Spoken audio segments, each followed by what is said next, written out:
Si Rayda, gutom na ikaw? Ha? Gutom na? Ganda ni si Rayray Yes. Ganda.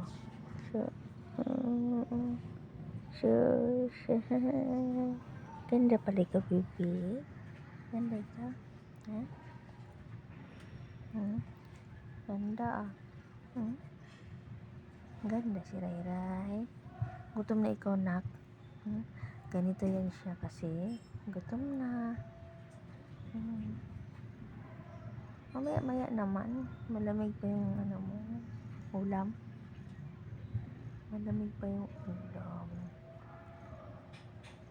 Yan. Fresh. Isa ko dito. Yan na. Dito. Mas kahiga. So, diba? Yan siya higa. Yan siya. Pagkalambing yan. Paggutom. No? Malambing yan. Paggutom mo to. Kaya gusto kong nagugutom ito. So, kawawa naman.